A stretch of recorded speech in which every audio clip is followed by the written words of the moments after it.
السلام علیکم ورحمۃ اللہ وبرکاتہ، نحمده ونصلی علی رسولہ الکریم، اما بعد فاعوذ باللہ من الشیطان الرجیم، بسم اللہ الرحمن الرحیم، رب اشرح لی صدری ویسر لی امری واحلل عقدۃ من لسانی یفقہوا قولی۔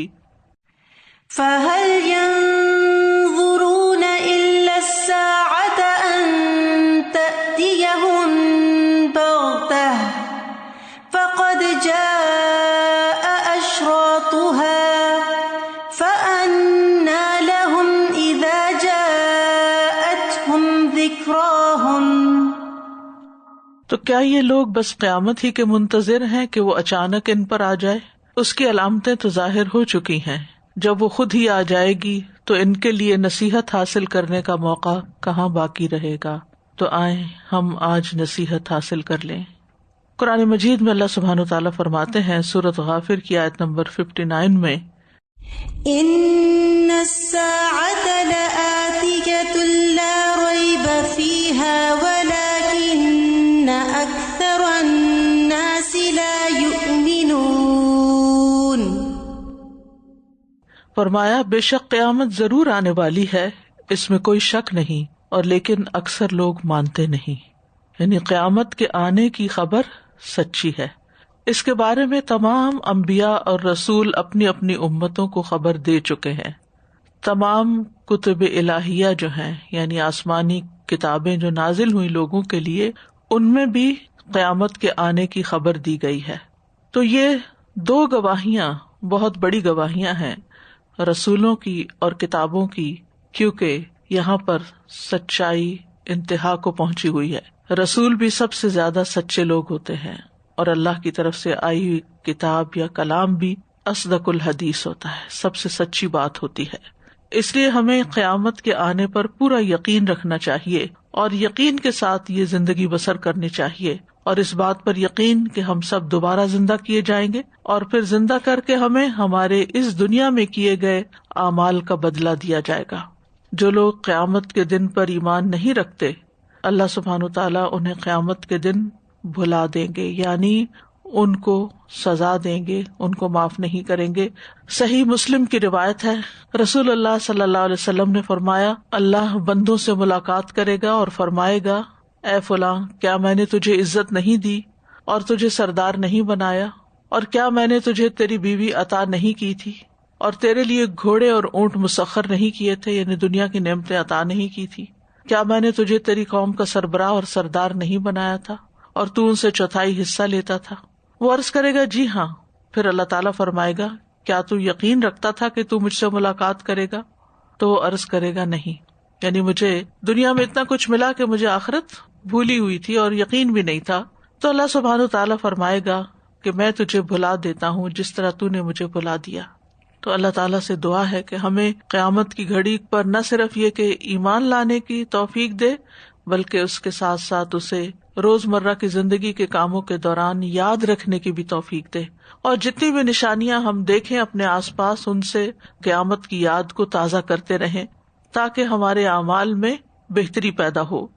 آج ہم انشاءاللہ پڑھیں گے علامات قیامہ صغریٰ میں سے جنگوں سے متعلق علامات۔ رسول اللہ صلی اللہ علیہ وسلم نے اپنی امت کی مختلف فتوحات کی پیشن گوئی بھی کی۔ صحیح مسلم میں آتا ہے، نبی صلی اللہ علیہ وسلم نے فرمایا، تم جزیرۃ العرب میں جہاد کرو گے، اللہ تعالیٰ تمہیں اس میں فتح عطا فرمائے گا۔ پھر تم اہل فارس سے جنگ کرو گے، ان پر بھی اللہ تمہیں فتح عطا فرمائیں گے۔ پھر تم روم سے جہاد کرو گے اور اللہ تعالیٰ اس پر بھی تمہیں فتح عطا کریں گے۔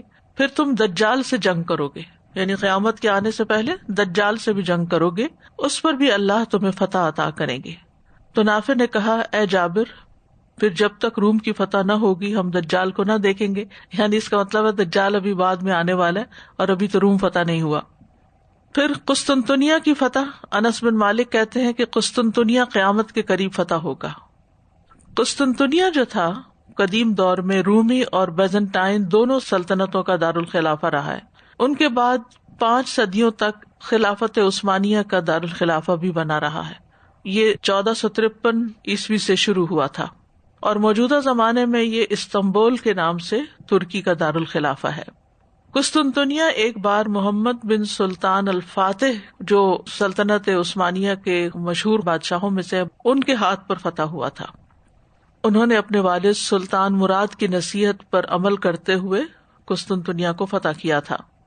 لیکن نبی صلی اللہ علیہ وسلم کی پیشن گوئی میں یہ بات آ رہی ہے کہ قیامت کے قریب بھی قسطنطنیہ فتح ہوگا. ہو سکتا ہے اس سے پہلے یہ پھر واپس مسلمانوں کے ہاتھ سے نکل جائے، یا پھر اللہ عالم کیا صورت ہوگی.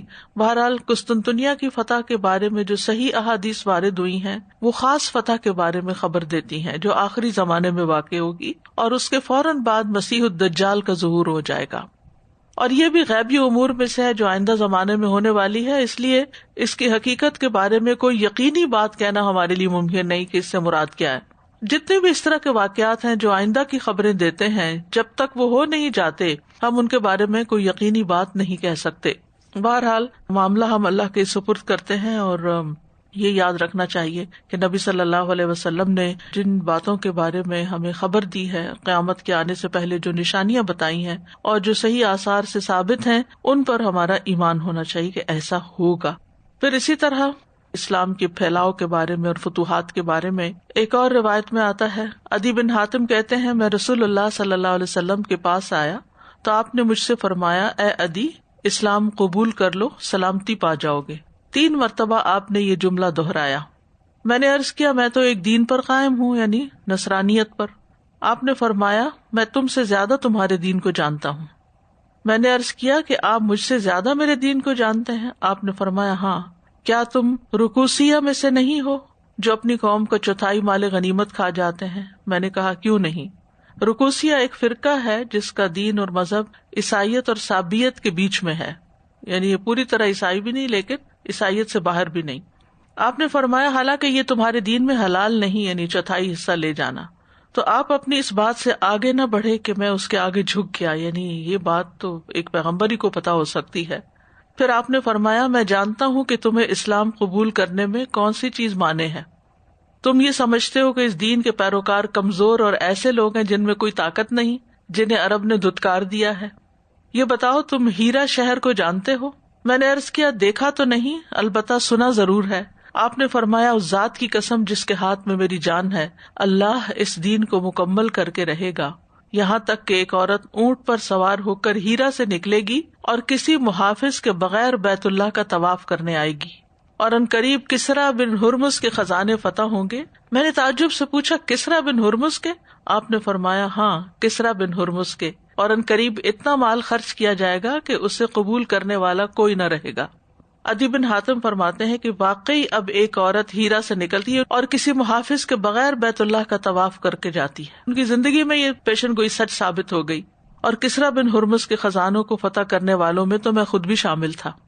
اور اس ذات کی قسم جس کے ہاتھ میں میری جان ہے، تیسری بات بھی وقوع پذیر ہو کر رہے گی، کیونکہ رسول اللہ صلی اللہ علیہ وسلم نے اس کے بارے میں خبر دی ہے. یعنی جو بھی آپ کی دی ہوئی خبریں ہیں ان کو ہمیں سچ ماننا چاہیے. کچھ جو واقع ہو چکی وہ تو بہرحال ان کی صداقت ہمارے سامنے ہے، اور کچھ جو آئندہ وقت کے ساتھ ساتھ سامنے آتی جائیں گی. پھر اسی طرح آپ صلی اللہ علیہ وسلم نے ایک اور جنگ کے بارے میں خبر دی جس میں عیسائیوں کے دغا دینے اور چڑھائی کرنے کے بارے میں بات آتی ہے. صحیح مسلم کی روایت ہے ابو ہریرہ سے کہ رسول اللہ صلی اللہ علیہ وسلم نے فرمایا قیامت قائم نہیں ہوگی یہاں تک کہ رومی آماق میں حلب اور انطاکیہ کے درمیان ایک پرفضا علاقہ جو دابک شہر سے متصل ہے یا دابک میں اتریں گے، یعنی آماق یا دابک میں اتریں گے، یعنی رومی لوگ شام کے علاقے میں. ان کے ساتھ مقابلے کے لیے شہر سے یعنی دمشق سے اس وقت روئے زمین کے بہترین لوگوں کا ایک لشکر روانہ ہوگا. جب وہ صف آرا ہوں گے تو رومی کہیں گے تم ہمارے اور ان لوگوں کے درمیان سے ہٹ جاؤ جنہوں نے ہمارے لوگوں کو قیدی بنایا ہوا ہے، ہم ان سے لڑیں گے. تو مسلمان کہیں گے اللہ کی قسم نہیں، ہم تمہارے اور اپنے بھائیوں کے درمیان سے نہیں ہٹیں گے. چنانچہ وہ ان سے یعنی عیسائیوں سے جنگ کریں گے. ان مسلمانوں میں سے 1/3 شکست تسلیم کر لیں گے، یعنی میدان جنگ چھوڑ جائیں گے. اللہ ان کی توبہ کبھی قبول نہیں کرے گا. 1/3 قتل کر دیے جائیں گے، وہ اللہ کے نزدیک افضل ترین شہداء ہوں گے. اور 1/3 فتح حاصل کر لیں گے، اور وہ کبھی فتنے میں مبتلا نہیں ہوں گے، ہمیشہ ثابت قدم رہیں گے اور قسطنطنیہ کو دوبارہ فتح کریں گے. پھر جب وہ غنیمتیں تقسیم کر رہے ہوں گے اور اپنے ہتھیار انہوں نے زیتون کے درختوں سے لٹکائے ہوئے ہوں گے تو شیطان ان کے درمیان چیخ کر اعلان کرے گا مسیح دجال تمہارے پیچھے گھر والوں تک پہنچ چکا ہے. وہ نکل پڑیں گے مگر یہ بات جھوٹ ہوگی. جب وہ شام پہنچیں گے تو وہ نمودار ہو جائے گا. اس دوران میں جب وہ جنگ کے لیے تیاری کر رہے ہوں گے، صفیں سیدھی کر رہے ہوں گے تو نماز کے لیے اقامت کہی جائے گی. اس وقت عیسیٰ ابن مریم اتریں گے تو ان کا رخ کریں گے. پھر اللہ کا دشمن دجال ان کو دیکھے گا تو اس طرح پگھلے گا جس طرح نمک میں پانی پگھلتا ہے. اگر عیسیٰ علیہ السلام اسے چھوڑ بھی دیں تو وہ پگھل کر خود ہی ہلاک ہو جائے گا، لیکن اللہ تعالیٰ اسے عیسیٰ علیہ السلام کے ہاتھ سے قتل کروائیں گے اور لوگوں کو ان کے ہتھیار پر اس کا خون دکھایا جائے گا. پھر لشکروں کے اکٹھا ہونے کے بارے میں بھی خبر دی گئی. مسند احمد کی روایت ہے، ابن حوالہ ازدی سے مروی ہے، یہ صحابی ہیں، کہتے ہیں کہ نبی صلی اللہ علیہ وسلم نے فرمایا عنقریب شام، یمن اور عراق میں فوجیں جمع کی جائیں گی. اور وہ کہتے ہیں کہ یہ بات اللہ ہی بہتر جانتا ہے کہ آپ صلی اللہ علیہ وسلم نے پہلے کس شہر کا نام لیا. البتہ آپ نے فرمایا شام کو اپنے اوپر لازم پکڑو، شام کو اپنے اوپر لازم پکڑو، شام کو اپنے اوپر لازم پکڑو. جو شخص ایسا نہ کر سکے وہ یمن چلا جائے اور اس کے کنووں کا پانی پیے، کیونکہ اللہ عز و جل نے شام اور اہل شام کا میرے لیے ذمہ لیا ہے. بہرحال اس میں موجودہ دور میں تو ہم دیکھتے ہیں کہ شام اور یمن کے حالات بہت خراب ہیں، لیکن ہو سکتا ہے کہ اس کے بعد پھر بہت بہتری بھی آئے. پھر ملک شام میں ایک کے بعد ایک جنگ ہوگی. یہ سلسلہ صحیحہ کی روایت ہے. عمیر بن اسود اور کثیر بن مرہ حضرمی کہتے ہیں کہ ابو ہریرہ رضی اللہ عنہ اور ابن الصمت کہتے تھے کہ مسلمان زمین میں قیامت کے برپا ہونے تک موجود رہیں گے، یعنی قیامت تک مسلمان باقی رہیں گے، چاہے وہ بہت ایمان اور عمل میں پیچھے ہوں گے لیکن رہیں گے. کیونکہ رسول اللہ صلی اللہ علیہ وسلم نے فرمایا میری امت کی ایک جماعت اللہ کے حکم پر قائم و دائم رہے گی، اس کا مخالف اسے کوئی نقصان نہیں پہنچا سکے گا.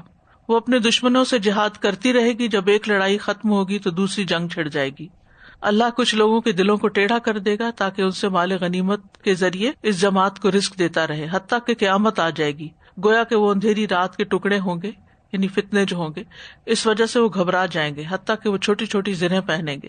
اور رسول اللہ صلی اللہ علیہ وسلم نے فرمایا یہ اہل شام ہے. پھر آپ نے شام کی طرف اشارہ کرتے ہوئے اپنی انگلی کے ذریعے زمین کو کریدا، یعنی زمین پر نشان ڈال کے شام کی طرف اشارہ کیا، حتیٰ کہ وہ کریدنے سے آپ کی انگلی کو تکلیف بھی ہوئی. یہاں جو بات کی گئی ہے نا کہ اللہ بعض قوموں کے دل مسلمانوں کے خلاف ٹیڑھے کر دے گا تو وہ مسلمانوں سے لڑنے کے لیے میدان جنگ میں اتریں گے، تو اللہ تعالیٰ مسلمانوں کو ان کے ساتھ لڑا کر فتح یاب کرے گا اور غنیمت عطا کرے گا اور وہ مومن کی روزی بنیں گے. تو اس سے یہ پتہ چلتا ہے کہ کوئی بھی چیز اللہ کے اذن کے بغیر نہیں ہوتی. بعض اوقات کوئی جنگ ہوتی ہے، کوئی فتنہ برپا ہو جاتا ہے، لیکن اس کے اندر سے بھی کوئی خیر نکل آتی، اور یہ سب اللہ کے اذن سے ہوتا ہے. اور اللہ تعالیٰ ان کے دل ٹیڑھے کر دے گا. قرآن میں اس کے بارے میں آتا ہے فَلَمَّا زَاغُوا أَزَاغَ اللَّهُ قُلُوبَهُمْ، جب انہوں نے کجروی اختیار کی تو اللہ نے ان کے دل ٹیڑھے کر دیے. یعنی اللہ کسی کے اوپر ظلم نہیں کرتا، وہ کس کا دل ٹیڑھا کرتا ہے؟ جو خود ٹیڑھا ہونا چاہتا ہے. پھر ایک اور پیشن گوئی آپ نے فرمائی کہ اہل غرب حق پر رہیں گے. رسول اللہ صلی اللہ علیہ وسلم نے فرمایا، صحیح مسلم میں آتا ہے، اہل الغرب ہمیشہ حق پر غالب رہیں گے یہاں تک کہ قیامت ہو جائے گی. اب علماء نے اہل الغرب سے جو مراد لیا ہے اس میں کچھ اختلاف ہے. ان کے نقطہ نظر اور ان کے جو تعارف ہے اس میں کئی ایک اقوال ہیں. سب سے پہلا قول ہے کہ اس سے مراد عرب لوگ ہیں. عربوں کی یہ صفت بیان کی جاتی ہے کہ یہ اہل الغرب ہیں، یعنی معاشرتی ضروریات میں پانی کی ضروریات کو پورا کرنے کے لیے بڑے بڑے ڈول استعمال کرتے ہیں. اور غرب بہت بڑے ڈول کو کہتے ہیں، جیسے ڈرم ہوتا ہے یا ڈول ہوتا ہے. چونکہ پانی کی کمی ہوتی ہے تو اس لیے پانی جمع کر کر کے رکھتے ہیں، تو اس لیے بھی ان کو اہل الغرب کہتے ہیں. یعقوب بن شیبہ علی بن مدینی سے روایت کرتے ہوئے کہتے ہیں کہ یہاں بیان کیے گئے الغرب سے مراد بڑا ڈول ہے، اور انہوں نے اس سے مراد عرب لیے ہیں کیونکہ یہ بڑے بڑے ڈول استعمال کرتے تھے اور ان کے ذریعے پانی حاصل کرتے تھے. تو یہ صفت عربوں اور ان کے پیروکاروں کی ہے. دوسرا معنی یہ لیا گیا کہ اس سے مراد مجاہدین ہیں. کہا گیا کہ اہل الغرب کا معنی ہے وہ بہت تیز ہوں گے، بہت سمجھدار ہوں گے، اسمارٹ. تو یہاں غرب سے مراد تیزی ہے، جیسا کہ قاضی اعاذ نے نقل کیا ہے. اہل الغرب سے مراد قوت اور مضبوطی والے لوگ، اور ہر چیز کا غرب اس کی قوت ہوتی ہے. ابن عربی مالکی اور کچھ لوگوں کا کہنا ہے یہ وہ لوگ ہیں جو جہاد کرنے کے ساتھ خاص ہیں اور جہاد میں ثابت قدم رہتے ہیں اور اپنے ہتھیار نہیں اتارتے، یعنی وہ ہمیشہ غرب یعنی قوت میں رہتے ہیں. بہرحال یہ ایک معنی کیا گیا. اور بعض نے اہل غرب سے مراد اہل شام لیے ہیں، جیسا کہ امام احمد نے کہا، اور اس کی تائید امام ابن تیمیہ نے بھی کی ہے. فضل الشام و اہلہ میں یہ بات بیان کی گئی ہے. اور یہ بات بھی ہے کہ بعض احادیث میں صراحت کے ساتھ اہل شام کا ذکر آتا ہے، اور دوسری وجہ یہ کہ رسول اللہ صلی اللہ علیہ وسلم کی زبان اور مدینہ کے رہنے والے لوگوں کا اصل جو ہے وہ شام ہے، وہاں سے ہجرت کر کے آئے تھے جو مدینہ کے لوگ ہیں. تو جن لوگوں نے اس کی نفی کی ہے وہ کہتے ہیں کہ اس سے مراد اہل مغاربہ ہیں جو شمالی افریقہ میں رہنے والے ہیں. بہرحال اللہ ہی بہتر جانتا ہے، لیکن یہ پیشن گوئی بھی کی گئی ہے کہ اہل غرب جو ہیں حق پر رہیں گے یہاں تک کہ قیامت آ جائے. ان جنگوں کے حالات سے ہم کیا خاص بات اخذ کر سکتے ہیں؟ کیونکہ ان میں ہتھیاروں کا بھی فرق بتایا گیا ہے اور صفوں کا اور زمینی جنگوں کی بات بھی ہے. تو بعض اوقات دلوں میں وسوسے پیدا ہو جاتے ہیں کہ اب تو جنگوں کا طریقہ کار بھی بدل گیا ہے، تو یہ کیسے ہو سکتا ہے کہ لوگ اس طرح ہتھیاروں کے ساتھ پھر سے لڑیں. تو بات یہ ہے کہ دنیا کے حالات جتنی تیزی سے تبدیل ہو رہے ہیں، ہمیں نہیں معلوم کہ آئندہ اور کیا کیا تبدیلیاں آئیں، اور پھر جس وقت نبی صلی اللہ علیہ وسلم کی یہ باتیں حق ہونے لگیں تو حالات ویسے ہی ہو جائیں جیسے یہ بیان کیے گئے، یا پھر یہ ہے کہ کنایا کی زبان ہے، کیونکہ اس زمانے میں موجودہ دور کے ہتھیار تو نہیں تھے کہ جن کے نام لیے جاتے. استاذہ جی، آپ نے کہا کہ قیامت تک مسلمان باقی رہیں گے، شاید میں نے کچھ مس کیا آگے یا پیچھے، یعنی is this specific to a certain area, یا جیسے اب ہم اس وقت دیکھتے ہیں کہ مسلمان ساری دنیا میں ہیں کم و بیش، تو اس کے متعلق کوئی چیز ہے؟ نہیں، اس سے نہیں پتہ چلتا کہ کون سے علاقے میں، لیکن یہ کہ بہرحال موجود رہیں گے. استاذہ تھوڑی سی کنفیوژن ہے، جیسے کل ہم نے پڑھا تھا کہ سول وار یا اس طرح کی کنفرنٹیشن نہیں کرنی آخری دور میں جب فتنے زیادہ ہو جائیں گے. جی وہ تو یہاں پرسنل لیول کی بات ہے نا، یہاں تو باقاعدہ جنگوں کی بات ہے. دونوں چیزوں میں فرق ہے. ایک یہ ہے کہ شہر میں کوئی فساد ہو رہا ہے اور لوگ لوگوں کے گھروں میں گھس رہے ہیں، اور ایک یہ ہے کہ باقاعدہ جنگ کا اعلان ہے اور فوج ہے. تو وہ تو آئی تھاٹ کہ وہ دونوں لیولز پہ کل اور پھر وہ جو ہے مسلمانوں کا مسلمانوں کے خلاف جنگ کرنا. صحیح. یعنی کل جو بات ہوئی تھی وہ مسلمان کا مسلمان کو مارنے کے بارے میں بات ہے. یہاں باقاعدہ دو الگ الگ گروہوں کی جنگ ہے.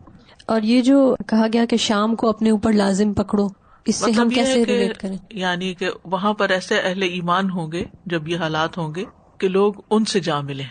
ٹھیک ہے، یعنی اس وقت ایسے اہل ایمان کا ساتھ دیں جا کر، یہ مطلب ہے.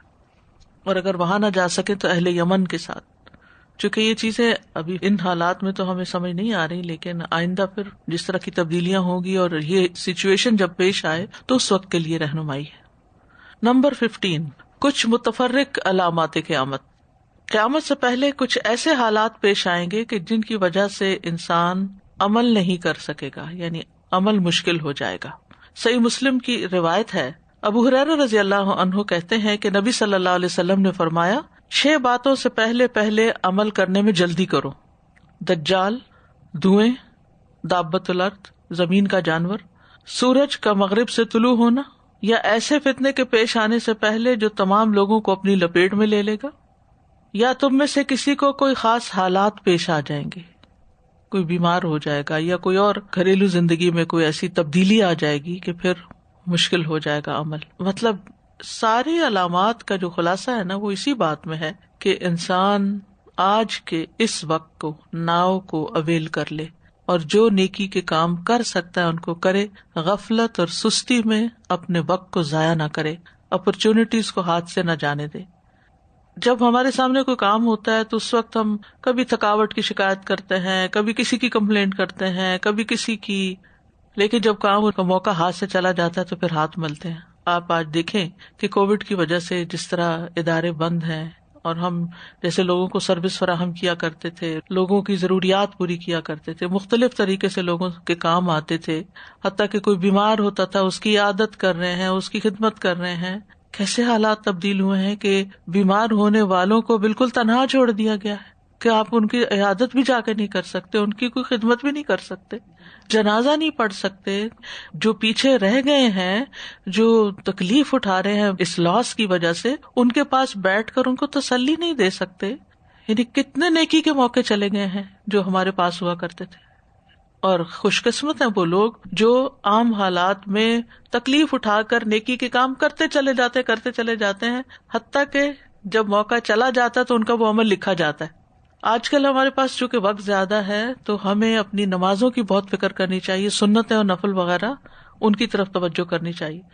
جو شخص عام حالات میں سنتوں کا نوافل کا اہتمام کرتا ہے، پھر اگر وہ بیمار ہو جاتا ہے تو اس کے نامہ اعمال میں فرض تو وہ کسی نہ کسی طرح لازمی پڑے گا، چاہے لیٹ کے پڑھے چاہے اشاروں سے پڑھے، لیکن سنت نفل وغیرہ کا اہتمام نہیں کر سکے گا بیماری کی وجہ سے کسی اور مشکل میں، تو پھر وہ جو صحت اور تندرستی اور فراغت کی حالت میں کیے گئے عمل ہوں گے وہی کام آئیں گے، وہ پھر ان دنوں میں لکھے جاتے رہیں گے.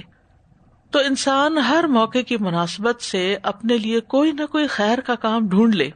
جب فرصت ہو تو اپنی ذاتی عبادت پر زیادہ سے زیادہ توجہ کرے، نوافل کی کثرت کر دے، صدقہ خیرات کی کثرت کر دے. اور جب بہت سارے مطالبات والے لوگ موجود ہوں، بہت سے لوگ ہماری توجہ لینا چاہتے ہوں، ہماری خدمت، ہماری سروسز لینا چاہتے ہوں، تو اس وقت خوش دلی سے وہ فراہم کی جائیں.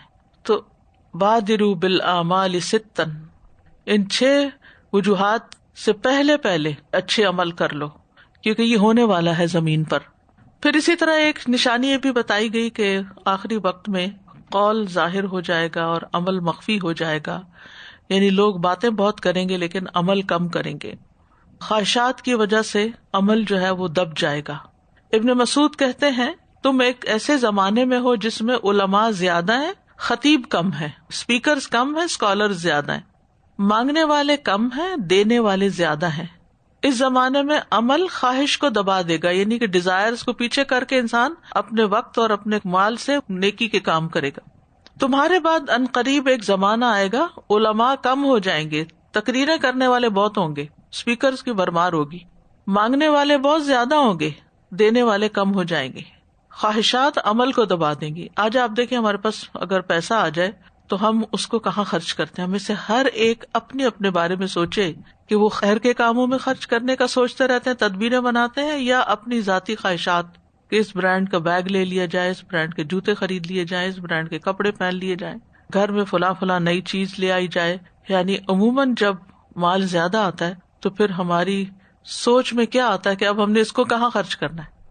نئی گاڑی ہونی چاہیے، قیمتی واچ ہونی چاہیے، قیمتی اینکیں ہونی چاہیے. یعنی دکھاوے کی چیزیں اور خواہشات کی جو تکمیل ہے ان کے پیچھے ہم زیادہ لگ جاتے ہیں. تو آخری زمانے میں پھر یہی ہوگا کہ خواہشات عمل کو دبا دیں گی، یعنی خواہشات اوپر آ جائیں گی اور اپنے وقت اور اپنے مال اور اپنی صلاحیتوں سے ہم یعنی کوئی کام کرنے کی بجائے خواہشات کی تکمیل میں ان سب کو استعمال کر لیں گے. اور جان لو اچھا کردار آخری زمانے میں بعض عمل سے بہتر ہوگا، یعنی کردار بھی بہت گھٹیا ہو جائیں گے. بعض اوقات یہ بھی ہوتا ہے کہ ایک انسان کے پاس بڑی ہمت نہیں ہوتی بہت سے کام کرنے کی، لیکن اس کے اندر ایک اخلاص، ایک آنےسٹی، ایک اخلاق ہوتا ہے جو بہت سارے نیک اعمال سے پھر بھاری ہو جاتا ہے. سب سے زیادہ جو چیز انسانوں کو جنت میں داخل کرائے گی وہ کیا ہے؟ تقویٰ اور حسن اخلاق. پھر مسند احمد میں آتا ہے گمراہ کرنے والی خواہشات کی پیروی کرنا. ابو برزہ اسلمی کہتے ہیں نبی صلی اللہ علیہ وسلم نے فرمایا مجھے تمہارے متعلق ان گمراہ کن خواہشات کا سب سے زیادہ اندیشہ ہے جن کا تعلق پیٹ اور شرمگاہ سے ہوتا ہے، اور گمراہ کن فتنوں کا بھی اندیشہ ہے. پھر موٹاپا پسند کیا جانا. عمران بن حسین کہتے ہیں میں نے رسول اللہ صلی اللہ علیہ وسلم کو فرماتے ہوئے سنا میرے زمانے کے لوگ سب سے بہتر ہیں، پھر ان کے بعد والے، پھر ان کے بعد والے، پھر ان کے بعد ایسے لوگ آئیں گے جو موٹا ہونا چاہیں گے، موٹاپے کو پسند کریں گے، وہ لوگ گواہی طلب کیے بغیر گواہی دیں گے. پھر طاقتور کا کمزور کو کھا جانا. حضرت عائشہ کہتی ہیں کہ رسول اللہ صلی اللہ علیہ وسلم میرے پاس داخل ہوئے اور فرمایا اے عائشہ میری امت میں سے تمہاری قوم کے لوگ سب سے پہلے مجھ سے ملنے والے ہیں. جب آپ بیٹھ گئے تو میں نے عرض کیا اللہ کے رسول اللہ مجھے آپ پر فدا کرے. جب آپ داخل ہوئے تو آپ نے ایک ایسی بات کہی جس نے مجھے خوف زدہ کر دیا ہے. آپ نے پوچھا وہ کیا ہے؟ انہوں نے کہا کہ آپ نے فرمایا میری امت کے لوگ آپ سے سب سے پہلے ملیں گے. آپ نے فرمایا ہاں. میں نے پوچھا اس کی وجہ کیا ہے؟ آپ نے فرمایا موتیں انہیں شیریں پائیں گی، یعنی موت ان پر جلدی آ جائے گی. اب دیکھیے کتنے صحابہ جنگ یرموک میں شہید ہو گئے، پھر کتنے صحابہ امواس کے تعاون میں شہید ہو گئے، پھر اسی طرح کچھ آپس کی جنگوں میں شہید ہوئے لوگ. یعنی آپ کے دور میں اتنے لوگ شہید نہیں ہوئے جتنے آپ کے فوراً بعد پھر وقتاً فوقتاً ہوتے گئے. اور ان کی امت ان سے حسد کرے گی. میں نے کہا اس صورت میں لوگوں کا کیا بنے گا؟ آپ نے فرمایا وہ چھوٹے نو کے ٹڈی دل کے مانند ہوں گے، ان کے طاقتور کمزوروں کو کھا جائیں گے یہاں تک کہ ان پر قیامت ہو جائے گی. یعنی بعد کے ادوار میں پھر امت اس طرح کمزور ہوگی کہ ظالم لوگ ان پر مسلط ہو جائیں گے. قیامت کی علامتوں میں سے سچے خواب بھی ہیں. ابو ہریرہ کہتے ہیں کہ نبی صلی اللہ علیہ وسلم نے فرمایا جب زمانہ قریب آ جائے گا، یعنی یہ تقارب الزمان ہم شروع میں پڑھ چکے ہیں، تو مسلمان کا خواب جھوٹا نہ ہوگا، اور تم میں سے جو بات میں سچا ہوگا اس کا خواب بھی سچا ہوگا. یعنی مومن کا خواب بہت واضح ہوگا، تعبیر کی بھی ضرورت نہیں ہوگی، اور جو وہ دیکھے گا وہ بعین ہی پورا بھی ہو جائے گا. یعنی اس میں اشاراتی باتیں نہیں ہوگی کہ کسی اہل علم سے پوچھنے کی ضرورت ہو، اور رات جو دیکھے گا صبح عملی زندگی میں وہ نظر آ جائے گا. بعض علماء کہتے ہیں کہ یہ عیسیٰ علیہ السلام کے زمانے کے ساتھ خاص ہے، یعنی بالکل آخری زمانے میں ایسا ہوگا. بعض کہتے ہیں کہ جب دین کا معاملہ انتہائی کمزور پڑ جائے گا تو بچے کھچے مومن انتہائی درجے کی کمزوری میں ہوں گے، تو اللہ ان کو بدلے میں خواب دکھائے گا، تو یہ خواب فتنوں کے وقت میں ان کو ثابت قدم رکھیں گے، اور ایسی چیزوں کے زمانے میں ان کو ثابت قدم رکھیں گے جو بالکل گھٹاٹوپ اندھیروں کی مانند ہوں گے اور لوگوں کو گھیر لیں گے. یعنی سچے خوابوں کے ذریعے مومن کا اکرام ہوگا اور مومن کو تسلی دی جائے گی، جس کی وجہ سے مومن ثابت قدم رہیں گے. پھر اسی طرح راستوں کا پرامن ہونا. ابو ہریرہ کہتے ہیں کہ رسول اللہ صلی اللہ علیہ وسلم نے فرمایا قیامت اس وقت تک قائم نہ ہوگی جب تک سرزمین عرب دریاؤں اور نہروں سے لبریز نہ ہو جائے، اور جب تک ایک سوار عراق اور مکہ کے درمیان سفر کرے اور اس سفر میں سوائے راہ بھٹکنے کے اور کوئی اندیشہ نہ ہو، یعنی کوئی لوٹ مار نہیں ہوگی، چور چکار نہیں ہوں گے. تو یہ تھی متفرق علامات. خواب تو ماشاءاللہ لوگ دیکھتے رہتے ہیں بہت مختلف قسم کے، اور اس میں نشانیاں بھی آتی ہیں. کوئی لوگوں نے دیکھے زلزلے آتے اور اس میں یہ لوگ بچ گئے، خود قرآن پڑھنے والوں کی بات کریں، اور سبحان اللہ وہ خود بچ جاتا ہے جو خود دیکھ رہا ہوتا ہے خواب. تو اب جب سے یہ پتا چلا کہ یہ اس زمانے کے لیے بھی علامت ہے کہ بھی یہ قیامت کی بھی علامت ہے، کیونکہ اتنے فتنے ہوں گے کہ لوگوں کا دین پہ رہنا مشکل ہو جائے گا، تو ان کو خوابوں کے ذریعے تسلی دی جائے گی. صحیح بات ہے. تو اٹس اے بگ انڈیکیشن. استاذہ جی جیسے بھی آپ نے فرمایا نا کہ عمل کم ہو جائے گا، تو میرے ذہن میں یہی آ رہا تھا کہ نو میٹر قیامت کتنی قریب ہے یا دور ہے، وہ بس فاستبقوا الخیرات ہی ذہن میں آ رہا تھا کہ بس بھاگو اور دوڑو اور جو بھی کچھ کر سکتے ہو. اور پھر وہ والی حدیث بھی کہ اگر پودا لگا رہے ہو تو قیامت آ بھی جائے تو پودا کو ضرور لگا لو. تو سبحان اللہ بیسیکلی یہی ہے، یہی اصل میسج اصل میں یہی ہے اس سب کو پڑھنے کا. خواہشات تو کبھی ختم ہونے والی نہیں ہے. اور اب آپ نے دیکھ لیا یہاں پہ جب کووڈ ہوا ہے تو سارا کچھ بند ہو کے تو اللہ تعالیٰ نے فوکس کرا دیا. کچھ بھی چیز کی قیمت نہیں نظر آتی تھی. وہ جو بھاری بھاری کپڑے جو ہم نے شادیوں پہ بنائے ہوئے تھے، بیگز، جوتیاں کر لیں، جو بھی ہم پہن کے جاتے تھے، کہیں پارٹی ویئر کا ایک کبڈ ہے، ایک شادیوں کی کبڈ ہے، اور اسی طرح بچوں کے کپڑے ہیں، بچوں کے معاملات ہیں، وہ سب اللہ تعالیٰ نے ایسے عام لوگ کپڑے صبح کے پہن رہے ہیں اٹھ کے، وہ نہ کہیں جانا نہ جانا، وہ کپڑے دھونا اور وہ سارا کچھ مائنڈ میں سارے کام ہی سمٹ گئے نا، سب کچھ سمٹ کے فوکس ہو کے صرف اس کی امپورٹنس پتا چل گئی کہ کس چیز کو پرائرٹی دینی ہے. مجھے تو لگتا ہے کہ بہت زیادہ پازیٹیو تھنکنگ آئی ہے کہ ہمیں کس چیز پر اپنے آپ کو لے کے آنا ہے. اپنے بچوں کی اخلاقیات، اپنے پرابلم سب سامنے آنے لگ گئے. تو الحمدللہ خواہشات تو میرا خیال میں کبھی پوری نہیں ہوں گی. اور اب جب کھل رہا ہے سب کچھ، جیسے کل کوئی کہہ رہا تھا کہ اب مالز کھل بھی رہے ہیں لیکن جو لوگ محتاط ہیں وہ ابھی بھی محتاط ہو گئے ہیں کہ بس کر دیں اب. اور جو سیونگز ہو گئی ہیں، جابز جا رہی ہیں لوگوں کی، جس طرح وہ پہلے کماتے تھے اب وہ حساب اور حالات اور وہ پیز اور سب کچھ ختم ہو رہا ہے. تو بہت غور و فکر کی چیزیں سامنے آ رہی ہیں. علامات صغرا جو ہیں یہاں پر ختم ہوئی. علامات کبریٰ سے پہلے امام مہدی کا ظہور ہوگا، لہٰذا ہم امام مہدی کے بارے میں کچھ باتیں معلوم کرتے ہیں. علماء نے امام مہدی کے ظہور کے بارے میں کچھ اختلاف بھی کیا ہے، کیونکہ سنت میں قیامت کی علامات کے ظاہر ہونے کی کوئی ترتیب نہیں ہے. بعض علماء نے یہ اجتہاد کیا ہے اور یہ مسئلہ اخذ کیا ہے کہ قیامت کی علامات صغرا کے مکمل ظاہر ہو جانے کے بعد امام مہدی کا ظہور ہوگا. ابن خلدون کے مطابق دجال اور عیسیٰ علیہ السلام کے قریبی دور میں امام مہدی کا ظہور ہوگا. وہ کہتے ہیں جان لیں کہ تمام زمانوں میں اہل اسلام کے درمیان اس بات پر اتفاق رہا ہے کہ آخری زمانے میں اہل بیت کے ایک آدمی کا ظہور لازمی ہوگا. وہ دین کی مدد کرے گا، عدل کو غالب کرے گا اور مسلمان اس کی پیروی کریں گے. وہ اسلامی ممالک پر حکمران بن جائے گا، اس کا نام مہدی ہوگا. اس کے فوراً بعد دجال کا خروج ہوگا اور قیامت کی وہ علامات ظاہر ہو جائیں گی جو صحیح احادیث سے ثابت ہیں، اور یہ کہ عیسیٰ علیہ السلام کو نزول مہدی کے بعد ہوگا اور وہ دجال کو قتل کریں گے. یا تو وہ مہدی کے خروج کے بعد نازل ہوں گے یا مہدی کے ہوتے ہوئے نازل ہو جائیں گے، اور مہدی دجال کے قتل کرنے پر عیسیٰ علیہ السلام کے ساتھ تعاون کریں گے، اور نماز میں عیسیٰ علیہ السلام مہدی کی اقتداء کریں گے، کیونکہ مہدی جو ہوں گے وہ قرآن کے حافظ ہوں گے اور عیسیٰ علیہ السلام انجیل کے. تو قرآن کی چونکہ فوقیت ہے انجیل پر، لہٰذا عیسیٰ علیہ السلام نماز کو لیڈ نہیں کریں گے بلکہ انہی کو کہیں گے کہ وہ مسلمانوں کی امامت کرائیں. امام مہدی کے نام اور نسب کے بارے میں ابن باز کہتے ہیں کہ اس بارے میں احادیث مشہور اور متواتر ہیں، ایک دوسرے کی تائید کرتی ہیں کہ ان کا نام محمد بن عبداللہ علوی حسنی ہے. یہ حسن بن ابی طالب کی اولاد میں سے ہوں گے، یعنی حضرت حسن کی اولاد میں سے ہوں گے، اور آخری زمانے میں یہ اللہ عز و جل کی طرف سے اس امت پر رحمت ہوگی. وہ نکلیں گے تو عدل اور حق کو قائم کریں گے، ظلم و ستم کو روک دیں گے، اور ان کے ذریعے اللہ اس امت پر خیر کے جھنڈے کو انصاف اور ہدایت اور لوگوں کی رہنمائی اور توفیق اور لوگوں کی بھلائی کے لیے پھیلا دے گا. تو لوگوں کی مدد ہوگی ان کے دور میں. امام مہدی اہل بیت میں سے ہوں گے. سنن نبی داؤد کی روایت ہے، عبداللہ بن مسعود کہتے ہیں کہ نبی صلی اللہ علیہ وسلم نے فرمایا، اگر دنیا کے فنا ہونے میں ایک دن بھی باقی ہوا تو اللہ اس دن کو لمبا کر دے گا، حتیٰ کہ اللہ اس میں ایک آدمی کو اٹھائے گا جو مجھ سے ہوگا یا میرے اہل بیت سے ہوگا. اس کا نام میرے نام اور اس کے باپ کا نام میرے باپ کے نام جیسا ہوگا. وہ زمین کو عدل و انصاف سے بھر دے گا جیسے کہ ظلم و زیادتی سے بھری ہوئی ہوگی. سفیان ثوری کہتے ہیں کہ نبی صلی اللہ علیہ وسلم نے فرمایا، یہ دنیا اس وقت تک فنا نہیں ہوگی جب تک میرے اہل بیت میں سے ایک آدمی عرب پر حاکم نہ بن جائے جس کا نام میرے نام کے مطابق ہوگا.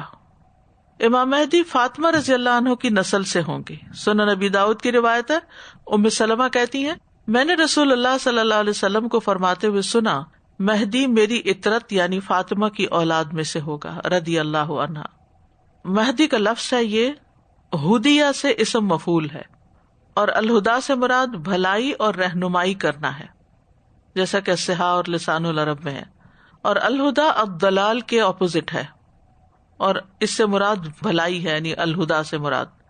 اور نبی صلی اللہ علیہ وسلم نے فرمایا، فعلیکم بسنتی وسنت الخلفاء الراشدین المہدیین، تم میری سنت کو اور ہدایت یافتہ، مہدی یعنی ہدیہ ہدایت دیا گیا، ہدایت یافتہ، تم میری سنت کو اور ہدایت یافتہ خلفائے راشدین کے طریقے کو اختیار کرنا لازم کر لو. مہدی وہ شخص ہے جس کو اللہ نے ہدایت کی طرف رہنمائی کی ہوگی، اور یہ ناموں میں اب اتنا استعمال ہو گیا کہ بہت کامن ہو گیا. بہت سے لوگ اپنے نام کے ساتھ مہدی، اور صرف مہدی نہیں بلکہ مہدی حسن بھی رکھ لیتے ہیں، حضرت حسن کی اولاد میں سے ہوگا. بہرحال مہدی کا لقب بھی ہوگا. مہدی کے القاب میں سے سب سے اہم لقب مہدی ہی ہے، کیونکہ نام تو محمد ہے. رسول اللہ صلی اللہ علیہ وسلم نے ان کو یہ لقب دیا ہے. ابو سعید خدری کہتے ہیں، رسول اللہ صلی اللہ علیہ وسلم نے فرمایا، میری امت کے آخری زمانے میں مہدی نکلے گا. اور یاد رکھیے کہ چاروں خلفاء کے علاوہ کوئی بھی اس نام میں ان کے مشترک نہیں، یعنی خلفاء الراشدین المہدیین ان کو مہدی کہا گیا، اور پھر اس شخص کو مہدی کہا جائے گا. تو اس لقب سے یہ بات پتہ چلتی ہے کہ اللہ کی طرف سے ان کو ہدایت اور توفیق حاصل ہوگی. امام مہدی کا ایک اور لقب بھی ہے المنتظر، انتظار سے. اہل سنت کے بہت سے علماء جس میں سے امام الاسفرائینی، ابن حزم اندلسی، امام ذہبی، ابن تیمیہ اور ابن قیم وغیرہ نے المنتظر کے کلمہ کو مہدی کے لقب کے ساتھ منسوب کیا ہے. یہ لقب اس لیے دیا گیا تاکہ مہدی کا انتظار کیا جائے، اور یہ کلمہ اس بات پہ دلالت کرتا ہے کہ یہ امت آخری زمانے میں ان کے نکلنے کا انتظار کرے گی. بعض علماء نے مہدی کو اور لقب بھی دیے ہیں، جیسے القائم، کیونکہ وہ زمین میں اللہ کی شریعت کو قائم کریں گے. امام ابن حجر ہیثمی کہتے ہیں کہ جب حق کو بیان کرنے کی بہت شدید ضرورت ہوگی تو اللہ تعالیٰ حق کے ساتھ خلافت قائم کرنے والے مہدی کو بھیجے گا، اور وہ آپ کی اولاد میں سے ہوگا تاکہ وہ زمین کو عدل سے بھر دے. امام مہدی کے حلیے کے بارے میں بھی کچھ نشاندہی کی گئی. سنن نبی داؤد کی روایت ہے، ابو سعید خدری کہتے ہیں کہ رسول اللہ صلی اللہ علیہ وسلم نے فرمایا، مہدی مجھ سے یعنی میری نسل سے ہوگا، اس کی پیشانی فراخ اور ناک بلند ہوگی، وہ زمین کو عدل و انصاف سے بھر دے گا جیسے کہ یہ ظلم و زیادتی سے بھری ہوئی ہوگی. امام مہدی بطور حکمران سامنے آئیں گے. مسند احمد میں ہے، عبداللہ رضی اللہ عنہ سے مروی ہے، وہ کہتے ہیں کہ رسول اللہ صلی اللہ علیہ وسلم نے فرمایا، دن اور رات کا چکر اور زمانہ اس وقت تک ختم نہیں ہوگا، یعنی قیامت اس وقت تک قائم نہیں ہوگی جب تک عرب میں میرے اہل بیت میں سے ایک شخص کی حکومت نہ آ جائے جس کا نام میرے نام کے موافق ہوگا۔ اللہ تعالیٰ امام مہدی کی ایک رات میں اصلاح فرما دیں گے۔ حضرت علی نے رسول اللہ صلی اللہ علیہ وسلم سے یہ بات روایت کی ہے۔ اس کے علاوہ علماء نے ان کی صفات میں کچھ اور چیزیں بھی بتائی ہیں کہ اللہ تعالیٰ ان کی ایک رات میں اصلاح کر دے گا، جیسے حضرت علی نے یہ بات فرمائی، اور ہو سکتا ہے اس سے مراد یہ ہے کہ وہ خلافت کے منصب پر فائز ہونے اور معاملات کو سنبھالنے کے لیے اللہ تعالیٰ ان کو ایک رات میں ہی تیار کر دے گا۔ یعنی پہلے وہ عام لوگوں میں سے ہوں گے، کسی کو نہیں پتا چلے گا، پھر راتوں رات ان کے اندر اللہ ایسی صلاحیتیں پیدا کر دے گا کہ وہ واقعی لیڈرشپ کا رول ادا کر سکیں۔ اللہ تعالیٰ ان کے معاونین کو ان کا فرما بردار بنائے گا، یہاں تک کہ وہ ان کی مدد کریں گے اور ان کی بادشاہت کو مضبوط کریں گے اور ان کے ارکان کو جما دیں گے۔ اور اس کا مطلب یہ بھی ہو سکتا ہے کہ اللہ ان کی کمیوں کو درست کر دے گا، ان کو ہدایت دے گا، رحمت عطا کرے گا، جیسے کہ ابن کثیر نے کہا یصلحہ اللہ فی لیلۃ، کا مطلب ہے کہ ان پر رحمت کر دے گا، ان کو توفیق دے دے گا، ان کے دل میں بھلائی کو ڈال دے گا۔ اس سے پہلے وہ ایسے نہیں ہوں گے، یعنی وہ بادشاہ یا خلیفہ کے طور پر سامنے آنے سے پہلے ایسے نہیں ہوں گے، پھر اللہ تعالیٰ ان کو یہ ساری کوالٹیز عطا کر دے گا۔ مہدی کے زمانے سے پہلے زمین پر ظلم و ستم چھا چکا ہوگا، عام شکل میں ہوگا پوری دنیا کے اندر، لیکن جو ہی ان کی خلافت قائم ہوگی تو زمین عدل و انصاف سے بھر جائے گی، اور وہ ایسا فیصلہ کریں گے جو قرآن و سنت سے حاصل کیا گیا ہوگا، یعنی قرآن و سنت کے مطابق لوگوں کے بیچ میں فیصلے کریں گے۔ امام مہدی مشرق کی جانب سے نکلیں گے، ان کا خروج مشرقی ممالک سے ہوگا، نہ کہ سامراء کی سرنگ سے جیسے بعض لوگوں کا گمان ہے۔ مشرقی لوگ امام مہدی کا ساتھ دیں گے۔ ابن کثیر کہتے ہیں مشرق کے کچھ لوگوں کی طرف سے ان کی حمایت کی جائے گی، وہ ان کی سلطنت کو قائم کریں گے، ان کی سلطنت کے ارکان مضبوط کریں گے، ان کے پرچم بھی کالے ہوں گے اور یہ خاص انداز کے ہوں گے جس میں وقار اور متانت کی جھلک ہوگی، کیونکہ رسول اللہ صلی اللہ علیہ وسلم کا پرچم بھی سیاہ تھا اور اس کو عقاب کہا جاتا تھا۔ ابن کثیر کہتے ہیں اس کا یہ مقصد ہے کہ مہدی جو قابل تعریف ہوں گے اور جس کے بارے میں وعدہ کیا گیا کہ وہ آخری زمانے میں آئیں گے، اور ان کے ظاہر اور خارج ہونے کی ابتدا مشرق سے ہوگی، اور ان کے ہاتھوں پر بیت اللہ کے پاس بیعت کی جائے گی، یعنی بیت اللہ کے پاس ان کو خلیفہ مقرر کیا جائے گا۔ مسند احمد کی روایت ہے رسول اللہ صلی اللہ علیہ وسلم نے فرمایا حجر اسود اور مقام ابراہیم کے درمیان، یہ کون سی جگہ ہوتی ہے؟ حجر اسود اور مقام ابراہیم، وہ جو الگ سے ٹاور کھڑا ہوتا ہے نا جس میں پاؤں کے نشان، یعنی اس کے بیچ میں جگہ جو ہے اس کی طرف اشارہ ہے۔ حجر اسود اور مقام ابراہیم کے درمیان ایک آدمی سے بیعت لی جائے گی۔ بیعت لینے کے بعد امام مہدی اپنے ساتھیوں سمیت بیت اللہ میں پناہ لیں گے۔ عبید اللہ بن قبطیہ سے روایت ہے، وہ کہتے ہیں کہ حارث بن ابی ربیعہ، عبداللہ بن صفوان اور میں بھی ان کے ساتھ تھا، ہم ام المومنین ام سلمہ کی خدمت میں حاضر ہوئے۔ ان دونوں نے ان سے اس لشکر کے متعلق سوال کیا جس کو زمین میں دنسا دیا جائے گا، اور یہ عبداللہ بن زبیر کی خلافت کا زمانہ تھا جب انہوں نے حضرت ام سلمہ سے یہ سوال کیا۔ اگر آپ ریاض الصالحین پڑھیں تو نیت کے باب میں ایک لشکر کے زمین کے اندر چلے جانے کی حدیث موجود ہے ابتدائی باب میں ہی۔ تو انہوں نے کہا، حضرت ام سلمہ نے کہا کہ رسول اللہ صلی اللہ علیہ وسلم نے فرمایا تھا ایک پناہ لینے والا بیت اللہ میں پناہ لے گا، اس کی طرف ایک لشکر بھیجا جائے گا، جب لوگ زمین کے بنجر ہموار حصے میں ہوں گے تو ان کو زمین میں دنسا دیا جائے گا۔ میں نے عرض کیا اللہ کے رسول، جو مجبوراً ان کے ساتھ شامل ہوگا اس کا کیا بنے گا؟ آپ نے فرمایا وہ بھی ساتھ ہی دنسا دیا جائے گا، قیامت کے دن اس کو اس کی نیت پر اٹھایا جائے گا۔ تو یہ کون سا لشکر ہوگا جو امام مہدی کی بیعت کو بغاوت سمجھ کر کچلنے کے لیے آئے گا، یعنی امام مہدی کے خلاف آئے گا، تو اللہ تعالیٰ اس کو راستے میں ہی سنک کر دیں گے بیدا کے مقام پر۔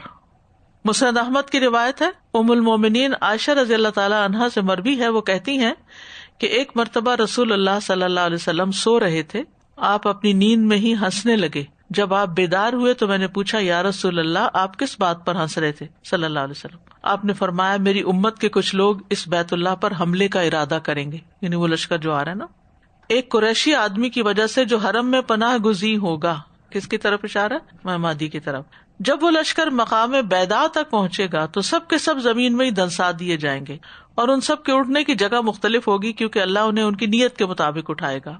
میں نے عرض کیا کہ یہ کیا بات ہوئی کہ ان سب کی جگہیں مختلف ہوں گی اٹھنے کی؟ اور اللہ انہیں ان کی نیت کے مطابق اٹھائے گا. آپ نے فرمایا اس راستے میں کئی لوگ جمع ہوتے گئے، یعنی جب لشکر جا رہا تھا، جن میں کئی صرف دیکھنے کے لیے، کئی مسافر اور کئی زبردستی شامل کر لیے گئے، لیکن یہ سارے کے سارے ہی ایک ہی جگہ پر ہلاک ہو جائیں گے، لیکن قیامت کے دن نیت کے مطابق اٹھائے جائیں گے. تو یہ ایسی فوج ہوگی کہ جس کا مقابلہ کرنے کی امام مہدی اور ان کے ساتھیوں میں ہمت نہ ہوگی، لیکن اللہ تعالیٰ خسف کے ذریعے ان کی مدد کریں گے، کیونکہ امام مہدی کے ساتھیوں کی تعداد بھی کم ہوگی اور وسائل بھی کم ہوں گے. ام المومنین حضرت عائشہ سے روایت ہے، حضرت حفصہ اور ام سلمہ کے بارے میں بھی آتا ہے کہ رسول اللہ صلی اللہ علیہ وسلم نے فرمایا ایک قوم اس گھر یعنی کعبہ میں پناہ لے گی، ان کے پاس نہ اپنا دفاع کرنے کا کوئی ذریعہ ہوگا، نہ عددی قوت ہوگی، نہ ہی سامان جنگ ہوگا. ان کی طرف ایک لشکر روانہ کیا جائے گا، یہاں تک کہ جب وہ لشکر کے لوگ زمین کے ایک چٹیل حصے میں ہوں گے تو ان کو زمین میں دھنسا دیا جائے گا. یوسف بن ماہک نے کہا ان دنوں اہل شام مکہ کی طرف بڑھے آ رہے تھے، تو عبداللہ بن صفوان نے کہا دیکھو اللہ کی قسم یہ وہ لشکر تو نہیں، یعنی لوگ ڈرتے تھے کہ کہیں ان کے دور میں ہی ایسا نہ ہو جائے. بہرحال یہ امام مہدی کے وقت میں ہوگا. پیدا کے مقام پر یہ جو لشکر دھنسے گا اس میں سے صرف ایک آدمی بچے گا جو آ کر اس بات کی خبر دے گا، ورنہ کس کو خبر کہ کیا ہو رہا ہے.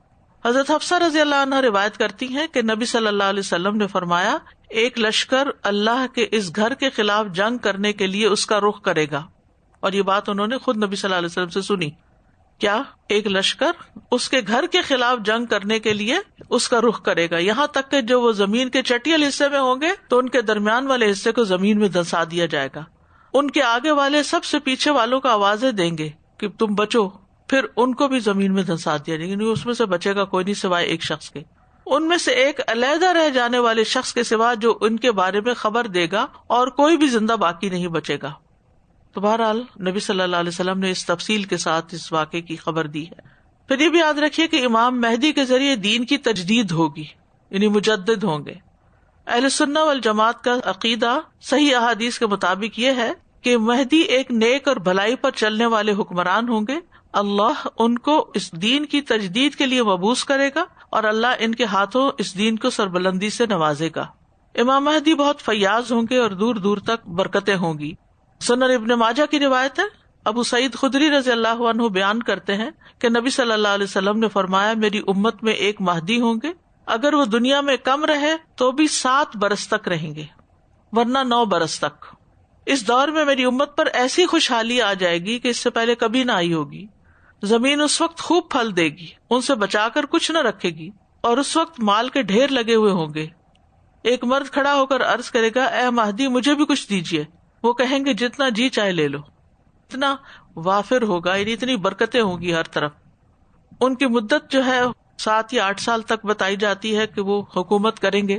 سلسلہ صحیحہ میں آتا ہے رسول اللہ صلی اللہ علیہ وسلم نے فرمایا میری امت کے آخری زمانے میں مہدی نکلے گا، اللہ تعالیٰ بارش نازل کرے گا، زمین اپنی نباتات اگائے گی، وہ لوگوں کو بہترین مال عطا کریں گے، مویشی زیادہ ہو جائیں گے، امت عظمت والی ہو جائے گی، اور وہ 7 یا 8 سال تک زندہ رہیں گے. بس امام مہدی کے دور میں ہی عیسیٰ علیہ السلام آ جائیں گے یا ہوں گے.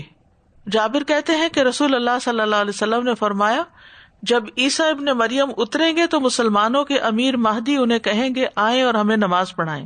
وہ کہیں گے نہیں، یہ آپس میں ایک دوسرے کے امیر ہیں، یہ اللہ تعالیٰ نے اس امت کی عزت کی ہے.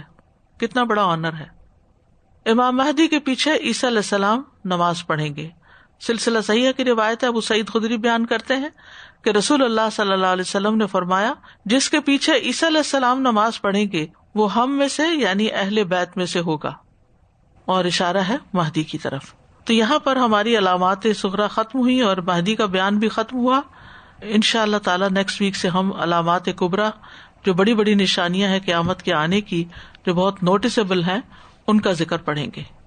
ایک رات میں ان کو کریکٹ کر دیا جائے گا، اصلاح ہوگی ان کی. تو دیکھیں اللہ تعالیٰ کسی کو بھی ہدایت دے تو نا امیدی نہیں ہونی چاہیے، اور اللہ تعالیٰ کسی وقت بھی کسی کو بھی توبہ بھی قبول کر سکتے ہیں اور اس کو صلاحیت بھی دے سکتے ہیں. اور ہم کسی کو انڈر ایسٹیمیٹ بھی نہ کریں کہ یہ کام یہ نہیں کر سکتا. وی نیور نو کہ کون سا کام کس کے لیے اللہ تعالیٰ نے رکھا ہے اور کس کو کس وقت کہاں کب وہ چن سکتا استعمال کر لے. It's a big thing. مجھے تو بہت اچھا لگا یہ بات. دادا جی وہ جیسے آپ نے فرمایا نا کہ ریسورسز بھی نہیں ہوں گے، تعداد میں بھی کم ہوں گے، لیکن لشکر آ رہا چڑھائی کے لیے، تو میں جنگ بدر سے بھی ریلیٹ کر رہی تھی کہ وہی والی سچویشن لگ رہی ہے کہ پھر خاص اللہ سبحانہ تعالیٰ کی خاص مدد آئے گی. تو اہم 3-4 چیزیں ہیں. ایک تو یہ کہ یہ نبی صلی اللہ علیہ وسلم کے نام پر ان کا نام ہوگا اور والد کا نام ان کے والد کے نام پر. حضرت حسن کی اولاد میں سے ہوں گے، اہل بیت میں سے ہوں گے، حضرت فاطمہ کی اولاد میں سے ہوں گے. پھر یہ ہے کہ پہلے عام لوگوں کی طرح ہوں گے، کوئی پہچانے گا نہیں، ایک رات میں ہی ان کو اکوپڈ کر دیا جائے گا، پھر یہ ظاہر ہوں گے. اور انہی کے دور میں حضرت عیسیٰ علیہ السلام اتریں گے. جب یہ نماز کے لیے تیار ہوں گے تو وہ ان سے کہیں گے آپ پڑھائیں. تو بہرحال یہ قیامت کے قریب قریب ہوگا. اور پھر یہ کہ زمین عدل و انصاف سے بھر جائے گی، ظلم کا خاتمہ ہوگا، اللہ تعالیٰ خاص مدد فرمائے گا لشکر کو ڈبو کے. سادہ جی، آپ نے ان کے امام مہدی کے ظہور کی ابتدا میں بتایا کہ اسلامی ممالک پر حکمران بن جائیں گے، تو یعنی اتنے سارے جو اسلامی ممالک ہیں وہ ایک طرح سے یونائٹ ہو جائیں گے، اندر آ جائیں گے، وہ ایک سب کے لیے ایک خلیفہ کی طرح اکنالج کر لیے جائیں گے. اوکے، الحمدللہ علامات صغرا ختم ہوئی اور اب کبرا ہوں گی. وآخر دعوانا ان الحمد للہ رب العالمین. سبحانک اللہم وبحمدک، اشہد ان لا الہ الا انت، استغفرک واتوب الیک. السلام علیکم ورحمۃ اللہ وبرکاتہ.